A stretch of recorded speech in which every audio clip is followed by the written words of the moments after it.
Hey guys, welcome back to the channel. Thank you for being here. My name is Andrew, coming to you from the beautiful Carolinas. Today's topic is going to be, what did you offer the narcissist? Think about that for a minute. Guys, if you like the content, please subscribe. So, what did you offer the narcissist? Perhaps you offered them finances. Perhaps you offered them shelter, a job. Perhaps you offered them romance. Perhaps you offered them a family. Perhaps you offered them a place to stay. Perhaps you offered them friendship. There are so many things that you offered the narcissist. Now keep in mind, when you met this individual, you didn't know they were a narcissist. It took you a long time to figure this out, because what you did is you noticed throughout the relationship that what you were doing was giving and giving and giving. And this individual, who turned out to be the narcissist, they were taking and taking and taking, and they were unaccountable for their behavior. And many times they would just take anything that you offered them, even at times bully you into taking things, into them taking things from you. And then they would weaponize this information and other things against you. In other words, remember, the narcissist is a bottomless pit. They are never satiated. And when you have things to offer the narcissist, let's say, as an example, let's say that you fell in love and you created a family with the narcissist. Well, first of all, you didn't know they were a narcissist. Second of all, when the wedding ring was on your finger, I'm sure that you entered the devaluation stage shortly thereafter, if you did not enter it the exact moment the wedding ring was on your finger. Having said that, you offered them things. Think about that. You offered them a stable, healthy relationship. And to the exterior, you offered them a way for them to look good in the general public. Perhaps you created a family. Well, you offered them stability. You offered them a house, shelter, raising the kids, working for them and the family. That's what you were doing. The whole point is the narcissist needs you. They need people to regulate themselves. They need people to offer things for them. Keep in mind, let's take the romantic relationship. Did you know that person that you married was a narcissist? Of course you didn't. If you did, you wouldn't have married them. You would have quickly understood what narcissism is and said, I want nothing to do with this individual. I'm going to move forward and find someone else, a healthier individual. That's what you would do. I'm certain of it. But the narcissist needs things from people. And many times the narcissist sizes people up. They do their homework on individuals. They learn about them, what makes them tick, who their social circle is, what their net worth is, what they've accomplished, what they want to accomplish, their dreams, aspirations, hopes, goals. And this is how the narcissist weaponizes these things against you, because they future fake and they act like they're interested and they want to build a life with you. That's not what they want. What they want in this example is they want to have kids to use as supply to make them feel good, and they want you to be being the parent, raising the kids, while they're claiming they're the parent of the year, but in fact, they're doing very little to raise the kids. That's just one tiny little example. And yes, it happens all over the globe. Other ways, what you offer the narcissist, let's say it's a business. Pretend you struck up a friendship with an individual who turned out to be the narcissist, and they wanted to go into business with you. And you're like, wow, this sounds like a great idea. I'll do A, B, and C, you do X, Y, and Z, and we'll do a great job. We'll have a great business. Well, you signed the dotted line, the ink is dry, and now you find yourself working. You're doing all the work for the business, and the narcissist is nowhere to be found. But yet they're claiming that they're working as hard as you are, but they're not really doing much, are they? No, they're not. Why? Because they have you. And what you have to do is you have to work for them. And now the business, because you signed the dotted line and say you're 50-50 in the business, the narcissist knows this, and they know that you won't quit. You'll keep working for the narcissist. In other words, what you're offering there is your time, and you are being taken advantage of by the narcissist, clearly. The whole point is what you offer the narcissist. If you had nothing to offer the narcissist, I can assure you they wouldn't spend their time with you. They would not have invested in you. They would not have wore the mask to manipulate you. They wouldn't have, because if you didn't have anything to offer the narcissist, let's say it's your looks, social circle, money, status, job, the beach house in Mexico, whatever you have, if you didn't have that, they're not talking to you because you're not worth it to them.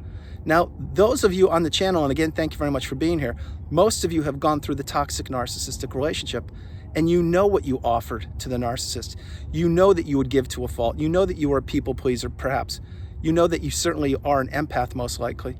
You know that you couldn't say no. You know that when you exchanged wedding vows, you didn't want to quit. You believed that that was a commitment, a covenant for the rest of your life. What does the narcissist think about marriage? I'll tell you exactly what they think about it. They think about it as a license to abuse an individual who perhaps was you for a period of time until they find your replacement. That's why many times the narcissist gets married multiple times. Not always, but many times. Think about it. Think about this one. Let's say you go to a dinner party and you see a couple together, and the one person is talking, looking like they're having a great time, everything's going fine. The other person's really quiet. And you notice this, and after months or years, that one person just really isn't doing much. They don't seem like they really have much to offer. The reason why is because it could be that the person that's talking so much is the narcissist. Their spouse is so beaten down that they just give in. They know any slip during that evening, if they say the wrong thing, look at the wrong person, do the wrong thing, they're gonna get abused when they go home. That's why you look at these relationships and you say, how could these two people be together?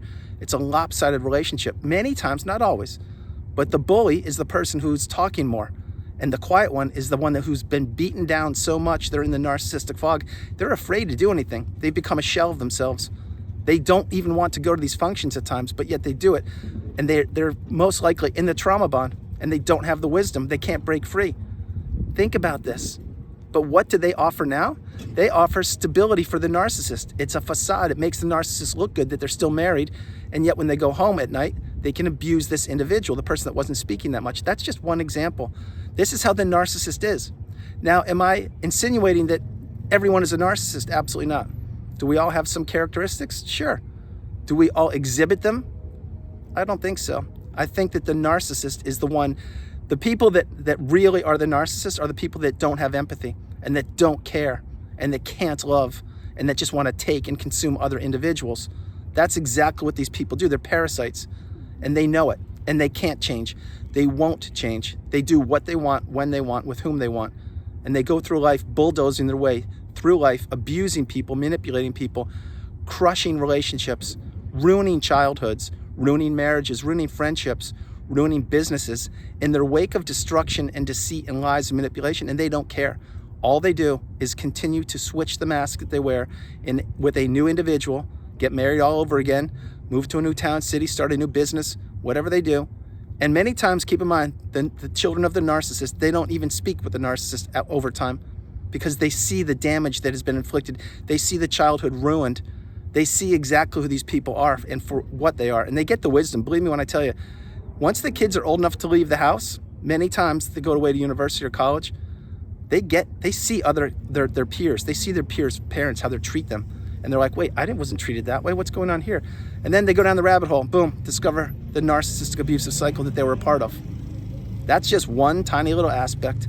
But what you offer the narcissist, you offer them a facade, and you don't even know it.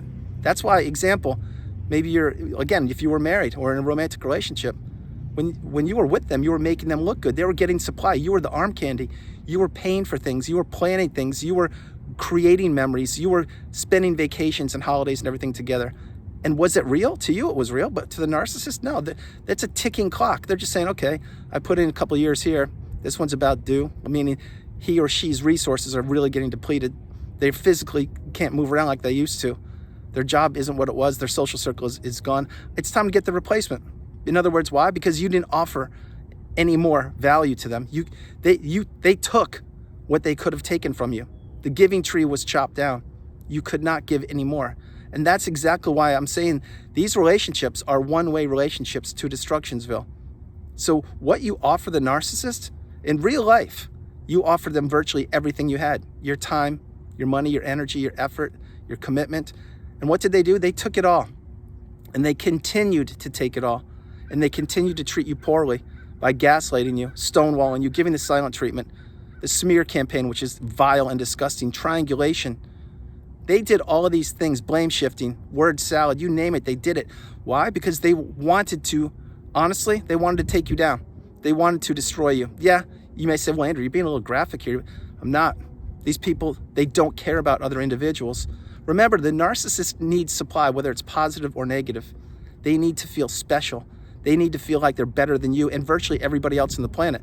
That's why all the narcissist does at the end of the day is they mimic other people. They steal other people's ideas. That's what they do, and they claim them for their own. Think about it. There's no originality from the narcissist. You talk about boring, that's a narcissist. You talk about someone who's trapped in a childhood mindset, that's the narcissist. You talk about someone who can't sit still, that's the narcissist. You talk about someone who has 3 smartphones, that's the narcissist. You talk about someone who needs other people to abuse to make themselves feel good, that is about the most vile thing on the planet, but that's the narcissist. You talk about someone who can't be alone, that's the narcissist. So that's why when you've identified that perhaps this individual you're thinking of right now is a toxic narcissist, that's when you need to run for the hills. You need to close the chapter on them. You need to move forward. You need to block them, go no contact, delete them, remove all flying monkeys and people associated with them, because these relationships do not improve. They deteriorate over time. And with the aging narcissist getting older each and every second, and their looks fading, and the things that they used to have they don't have any longer, and all the relationships that will come back to haunt them that they've blown up over the decades, that's not a pretty sight. It's really not. It's not a good thing. But the narcissist, this is how they live their lives. That's why they have little groups of people separated from other groups, because they never want these groups to find each other out. Because when one of them implodes, then they can just go jump to a different group that no one knows about. That's why the narcissist has mysterious friends from the past that they've known since high school and things like that. No, it's not true. These are supplies. These are romantic interests, possibly. These are people that were who the narcissist was going to see behind your back, whether you were married to them or not. Keep in mind, everything is about the narcissist. It's about them. They don't care about you. They've never loved you. They don't care about anybody or love anybody. All they care about is detracting from unsuspecting individuals and keeping people in the narcissistic fog as long as they will stay there until they get the wisdom. That's how it is. That's exactly what the narcissist does. So guys, that's the video. I hope you liked it. I loved doing it from sunny Carolinas. This is Andrew. Namaste. Have a great afternoon. And remember, continue to become educated and empowered. Continue to become awakened and aware, and understand you are the priority. You come first, second, and third. And what did you offer the narcissist? Ask yourself that question. Get the pen and paper out, make a list. You will see that's a long list. Then flip the page over and say to yourself, what did the narcissist offer me?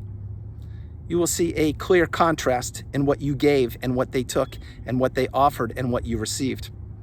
Guys, I love you all. Have a great afternoon, and I'll talk to you tomorrow. All right, bye.